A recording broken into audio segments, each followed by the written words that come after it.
Meanwhile, with BJP setting its eyes on Bengal after the Bihar victory, a fresh war of words has erupted between the TMC and the Saffron Party. All of this after West Bengal BJP chief Dilip Ghosh announced that the party will emulate Gujarat's growth model to develop the state if voted to power next. Ghosh said the TMC and previous left governments turn state into a hub of migrant workers who are forced to go to states like Gujarat for work.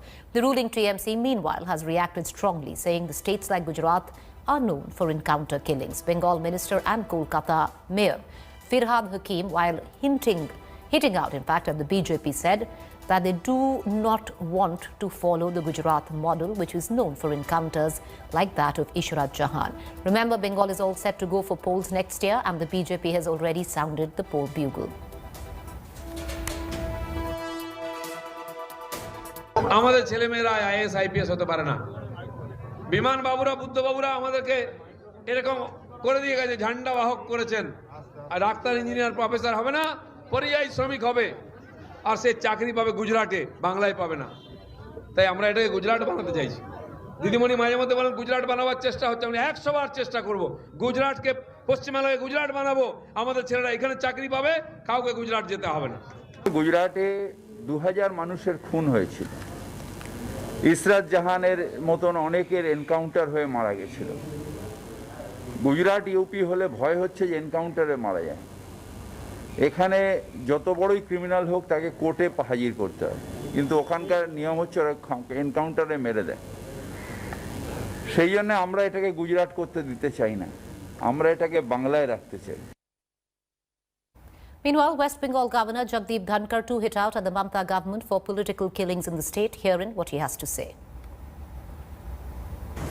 Political violence, political vendetta, political killings are on the increase.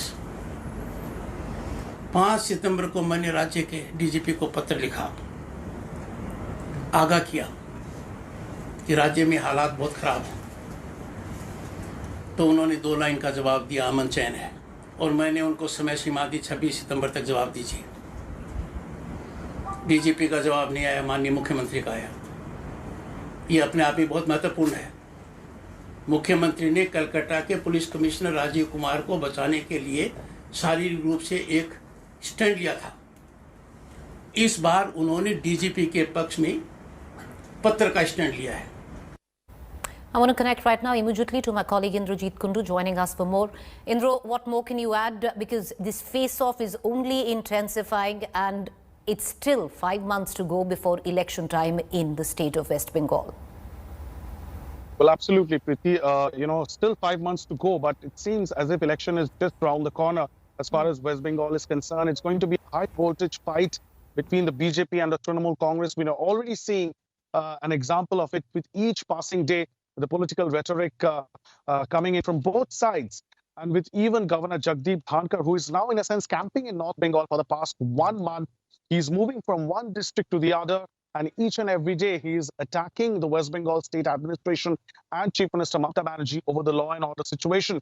The Trinamool, of course, has also launched a counter-attack against the governor, saying that he's speaking just like the spokesperson, an extension of the BJP's propaganda campaign as far as law and order is concerned. And the Trinamool maintains that this is nothing but an entire effort by the BJP to try and build a narrative over law and order situation in West Bengal. Back to you.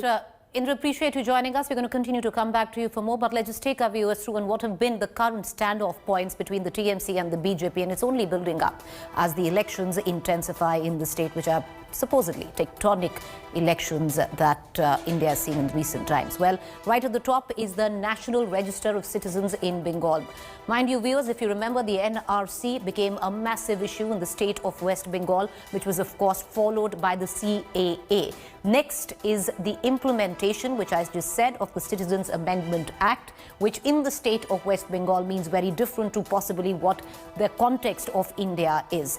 After that, political killings in Bengal, which the BJP has said that TMC cadre has been hounding BJP cadres in West Bengal. However, the TMC has also hit back with saying that there's been equal amount of political killings, but that's been a huge flashpoint. Another flashpoint which has been time and again raised by the Prime Minister himself, which I said was of political killings. Meanwhile, the law and order situation in Bengal is something which has also been brought up primarily by the principal opposition space which has been occupied by the Bharatiya Janata Party.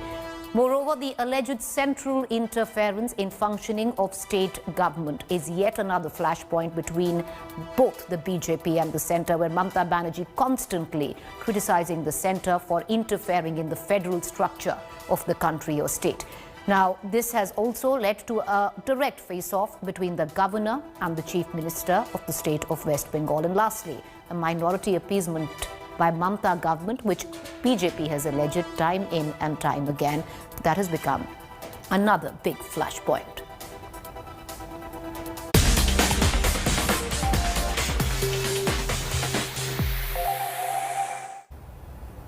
All right, let's quickly shift focus onto the current emergency, which is a COVID crisis in the national capital. The third wave is extracting a devastating effect where Delhi is concerned.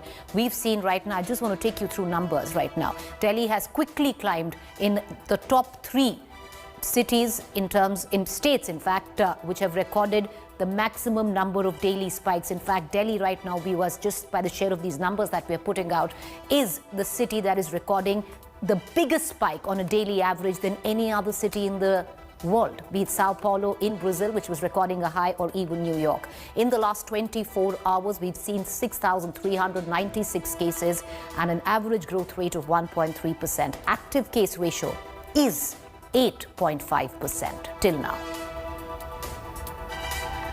And in the light of all of this, there is, of course, a huge crunch on the administration, on what is available in terms of resources.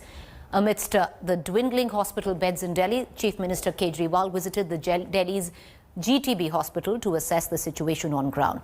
Chief Minister Kejriwal in a tweet said that the doctors have agreed to increase addition to 32 ICU beds in the next couple of days, adding that with this additional boost, in all 663 beds will be added in Delhi hospital in the next few days. Along with this, the centre too has pledged to add 750 ICU beds in the capital to counter the shortage of beds in Delhi.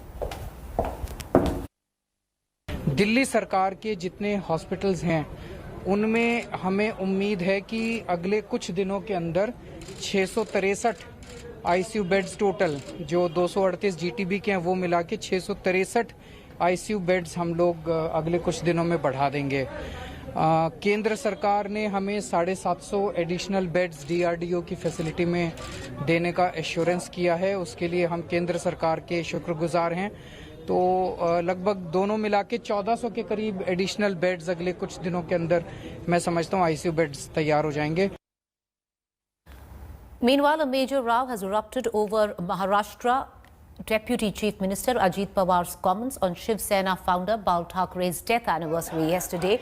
Ajit Pawar called for including Karnataka's Belgaum and 2 other districts of Maharashtra. His statement added fuel to the fire on decade-long debate over these 3 districts, which are officially a part of Karnataka and has had a huge Marathi-speaking population. Karnataka Chief Minister BSY, along with other leaders, condemned Pawar's statement, saying that the Mahajan Commission had resolved the issue. Meanwhile, Karnataka Development Authority and Kannada activists are protesting against the formation of the Maratha Development Authority and Ajit Pawar's statement. All of this as Karnataka government decided to form a separate authority for Marathi-speaking regions ahead of North Karnataka region by-elections. Belagavi ವಿಶ್ವ ಕನ್ನಡ ಸಮ್ಮೇಳನ ಸಹ ಬಹಳ ದೊಡ್ಡ ಪ್ರಮಾಣದಲ್ಲಿ ಬಂದು ಭಾಗವಹಿಸಿ ಎಲ್ಲರೂ ಕಾರ್ಯಕ್ರಮದಲ್ಲಿ ಭಾಗವಹಿಸಿದ್ರು. ಇಂಥ ಸಮಯದಲ್ಲಿ ಬೆಂಕಿ ಹಚ್ಚೋ ಕೆಲಸ ಅಜಿತ್ ಪವಾರ್ ಮಾಡಿದ್ದಾರೆ. ಇದು ಖಂಡನೀಯ. ಅದನ್ನು ಖಂಡಿಸ್ತೇನೆ. ಇನ್ನು ಮುಂದೆ ಇಂಥ ಉದ್ಘಾಟಕಂತ ಮಾತಾಡೋದನ್ನು ನಿಲ್ಲಿಸಬೇಕು ಅನ್ನುವಂಥ ಮಾತನ್ನು ನಾನು ಹೇಳಕ್ಕೆ ಇಚ್ಛೆ ಪಡ್ತೇನೆ.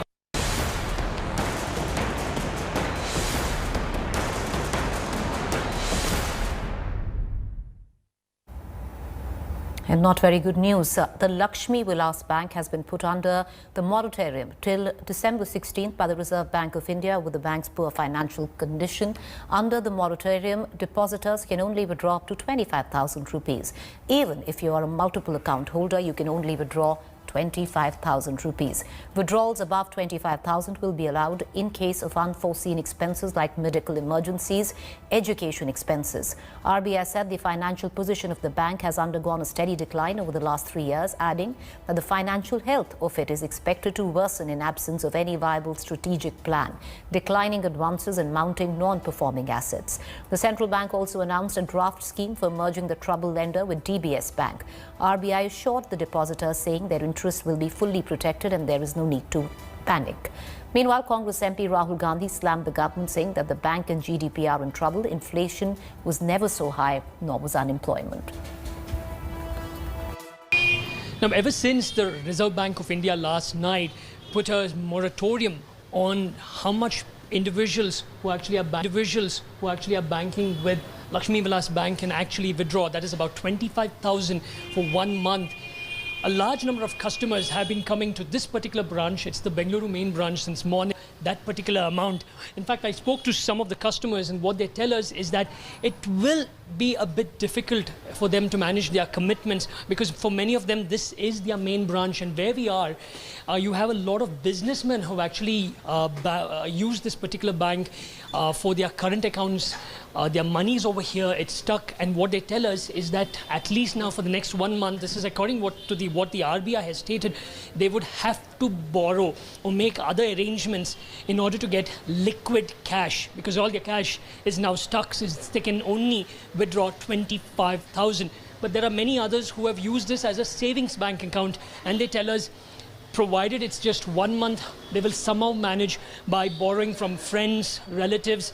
But the problem is this, it's COVID times, there's no business as such, people are suffering, they've lost their jobs, and for many, they've actually stored or basically kept all their money in this particular bank, and now with this particular amount of 25,000 only that they can withdraw for 1 month, it's going to be extremely difficult for them to manage for this entire month.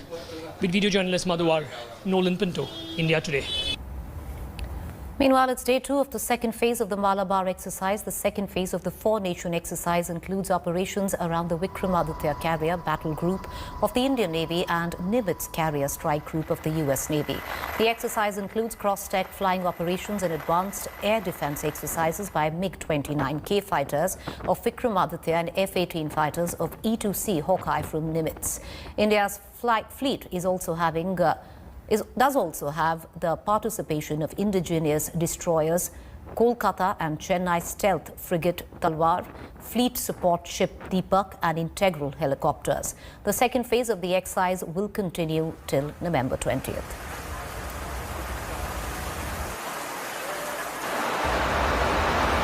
And moving on there, Prime Minister Modi and US President-elect Joe Biden spoke yesterday in their first conversation since the November 3rd US poll outcome. Prime Minister Modi warmly congratulated Biden on his victory. Modi tweeted saying that they discussed containing the COVID-19 pandemic, tackling climate change and cooperation in the Indo-Pacific region.